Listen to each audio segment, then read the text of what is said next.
I got so much more.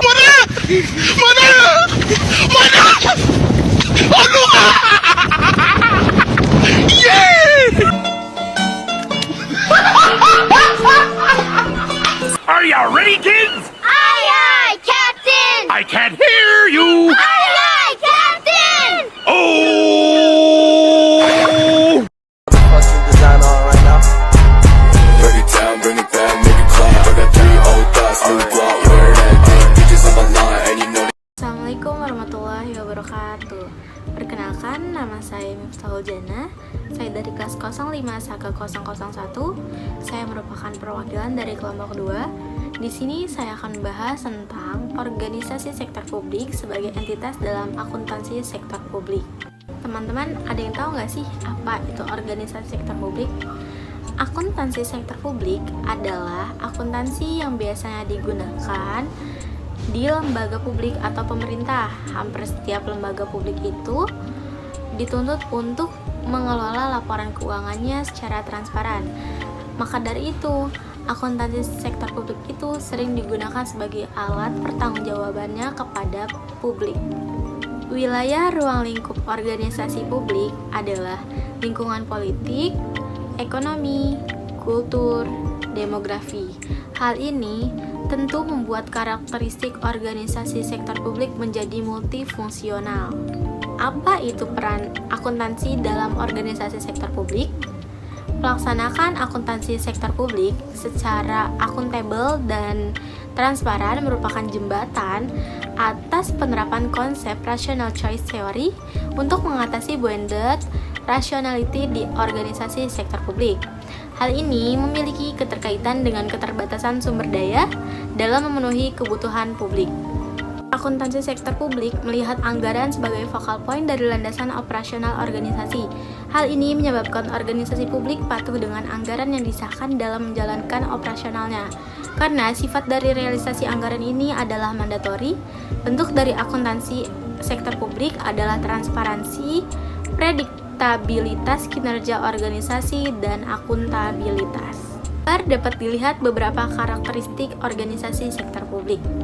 Yang pertama, kajian organisasi sektor publik biasanya dilakukan dari sisi manajemen. Yang kedua, dalam perkembangan kajian tersebut telah memasuki wilayah karakter frase sektor publik. Yang ketiga, dari sisi kebijakan publik, sektor publik lebih dipahami sebagai kenaikan pajak, birokrasi yang berlebihan, pemerintahan yang besar, dan nasionalisasi versus privatisasi.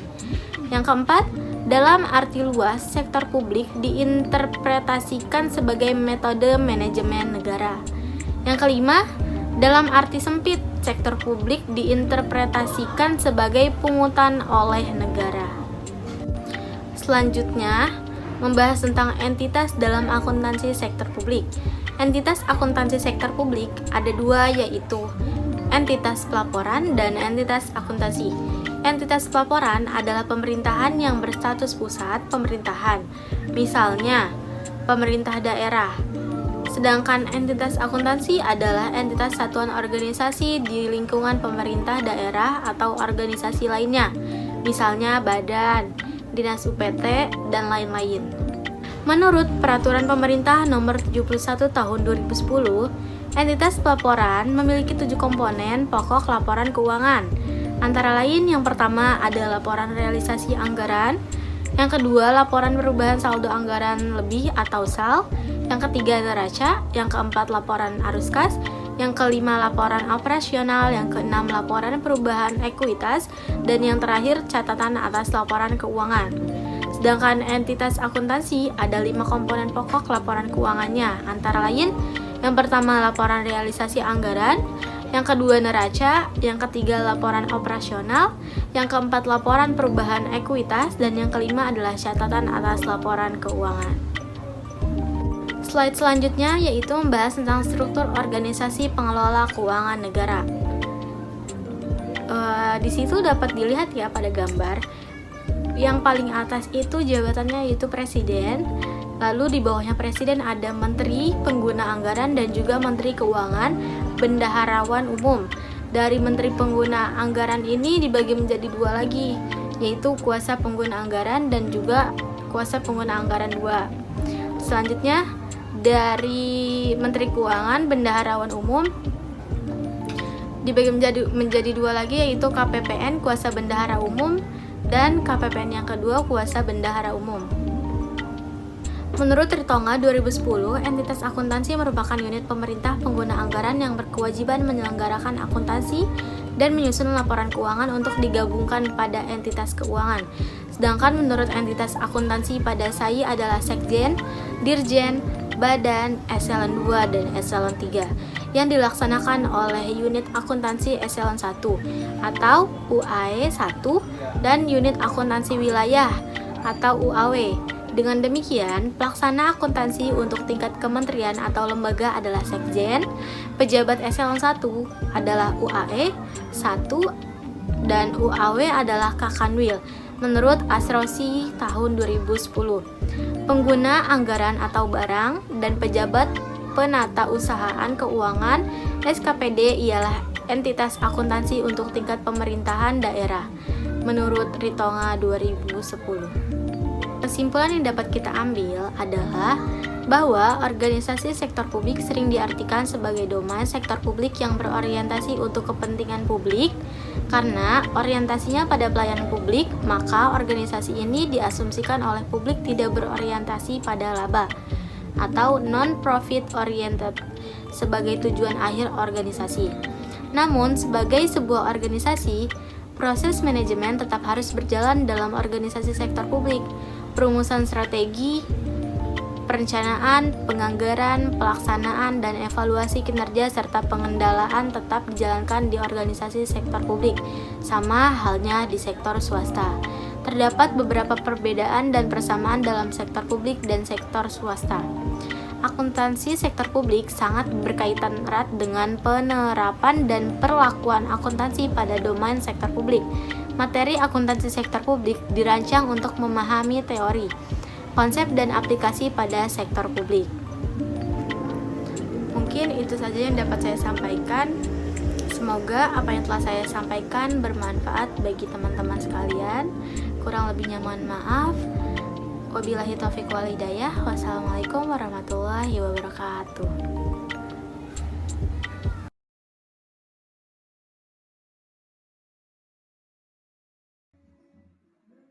Assalamualaikum rekan-rekan. Di sini saya Rizka Hana. Izinkan saya memaparkan materi tentang pertemuan bab 4 mengenai anggaran sebagai objek akuntansi sektor publik. Dalam pemaparan kali ini saya akan membahas tentang yang pertama, hubungan keuangan negara dan daerah dengan akuntansi sektor publik. Dan yang kedua, yaitu sistem akuntansi keuangan sebagai bagian dari penganggaran sektor publik. Dan yang terakhir yaitu anggaran sektor publik. Dalam hubungan keuangan negara, sebelumnya kita harus mengetahui nih apa itu definisi keuangan negara. Jadi, keuangan negara adalah semua hak dan kewajiban negara yang dapat dinilai dengan uang.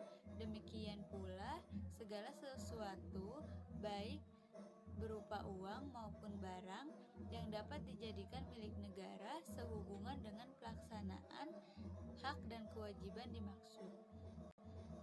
Hak yang dimaksud dalam pengertian sebelumnya adalah hak untuk melakukan percetakan uang, penarikan pajak, dan retribusi serta pengadaan pinjaman yang merupakan salah satu kewenangan atau cara yang dilakukan pemerintah dalam rangka mengisi kas negara.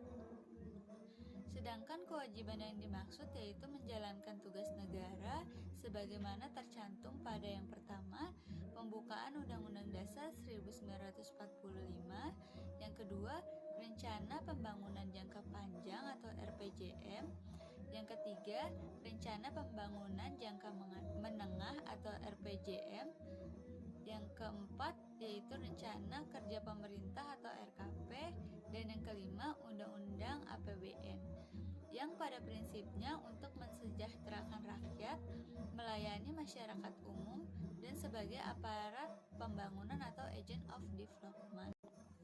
Di slide berikutnya, kita akan melihat ada ruang lingkup keuangan negara yang dibagi menjadi dua, yaitu yang pertama dikelola untuk pemerintah, yang pusat komponen keuangan negara meliputi penerimaan dan pengeluaran sebagaimana tertulis di APBN dan inventaris negara yang dikelola langsung oleh pemerintahan pusat.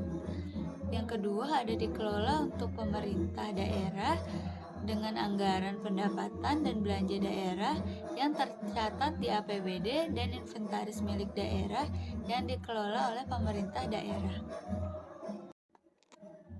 Pembahasan kedua yaitu tentang sistem akuntansi keuangan sebagai bagian dari penganggaran sektor publik. Konteks dari organisasi sektor publik ialah akuntansi pemerintahan yang memiliki tujuan dalam memberi informasi keuangan untuk pihak eksternal pemerintahan. Di sini teman-teman adakah yang tahu apa itu pihak eksternal pemerintahan? Jadi, pihak-pihak eksternal pemerintahan yang menggunakan laporan keuangan yaitu seperti DPD, DPR, DPRD, BPK, investor, kreditur, donatur, analisis ekonomi, akademisi, rakyat, LSM atau lembaga swadaya masyarakat, pemerintah pusat maupun pemerintah daerah. Pada pembahasan selanjutnya, saya akan menjelaskan apa saja sih ciri-ciri sistem akuntansi pemerintah, yaitu ciri-ciri sistem akuntansi pemerintah. Yang pertama, konstitusi dan undang-undang yang berlaku merupakan acuan sistem akuntansi pemerintah. Yang kedua, akuntabel dan auditable merupakan hal yang diperlukan dari penyediaan informasi dari sistem akuntansi pemerintah. Yang ketiga, sistem informasi atau informasi dari sistem akuntansi pemerintah berguna untuk menyusun rencana dan evaluasi pelaksanaan baik fisik dan keuangan. Pada pembahasan selanjutnya, saya akan menjelaskan tentang perkembangan sistem akuntansi pemerintah pusat dan daerah di Indonesia. Pada abad 21 ini, telah ditetapkan 3 paket perundang-undangan di bidang keuangan negara yang menjadi landasan hukum reformasi di bidang keuangan negara. Yang pertama yaitu Undang-Undang Nomor 17 Tahun 2004 tentang Keuangan Negara. Yang kedua ada Undang-Undang Nomor 1 Tahun 2004 tentang Perbendaharaan Negara. Dan yang terakhir Undang-Undang Nomor 15 Tahun 2004 tentang Pemeriksaan Tanggung Jawab dan pengelolaan keuangan negara. Kemudian diterbitkan PP nomor 71 tahun 2010 mengenai standar akuntansi pemerintahan yang mengganti PP nomor 24 tahun 2005 yang merupakan bagian dari tahap perubahan manajemen keuangan daerah dan akuntansi di Indonesia. Karena pada dasarnya dengan adanya perkembangan dan perubahan sistem akuntansi di Indonesia, itu disesuaikan dengan perubahan undang-undang yang berlaku. Pengertian anggaran sektor publik. Apa sih anggaran sektor publik ini? Anggaran sektor publik adalah sebagai gambaran kondisi keuangan sebuah organisasi di mana di dalamnya terdapat informasi pendapatan, belanja, serta aktivitas lainnya. Jika disimpulkan, maka anggaran publik setidaknya memuat jumlah biaya yang dibutuhkan dan bagaimana cara memperoleh biaya tersebut. Kemudian, anggaran sektor publik memegang peranan penting dalam menjalankan fungsinya, yaitu yang pertama sebagai alat perencanaan dalam mencapai tujuan sebuah organisasi. Yang kedua, sebagai alat pengendalian. Dalam menjalankan fungsi pengendalian anggaran digunakan untuk menghindari kemungkinan terjadinya overspending, underspending, atau salah sasaran dalam mengalokasikan anggaran pada bidang-bidang yang bukan jadi prioritas utama. Yang ketiga, anggaran digunakan sebagai alat dalam menyusun kebijakan fiskal, menstabilkan ekonomi, serta mendorong pertumbuhan perekonomian negara, sehingga dapat diprediksi dalam keadaan ekonomi yang terjadi pada anggaran digunakan untuk memutuskan prioritas utama serta kebutuhan dana untuk menjalani prioritas tersebut. Kemudian ada beberapa kriteria atau ciri khas dari anggaran sektor publik. Yang pertama, dicatat dalam satuan keuangan maupun non-keuangan. Yang kedua, meliputi jangka waktu tertentu saja. Dan yang ketiga, tercantum adanya komitmen manajemen dalam pencapaian sasaran yang telah ditetapkan sebelumnya. Selanjutnya yaitu ada jenis-jenis anggaran. Kita dapat melihat jenis-jenis anggaran berdasarkan aktivitasnya dan status hukumnya. Yang pertama, berdasarkan jenis aktivitasnya, anggaran dibagi menjadi dua kelompok, yaitu yang pertama, anggaran operasional, yaitu anggaran yang ditunjukkan guna menjalani operasi atau kebutuhan harian dalam menjalankan pemerintahan selama 1 tahun.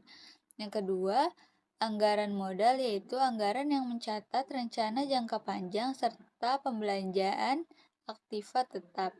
Kemudian yang kedua, berdasarkan status hukumnya.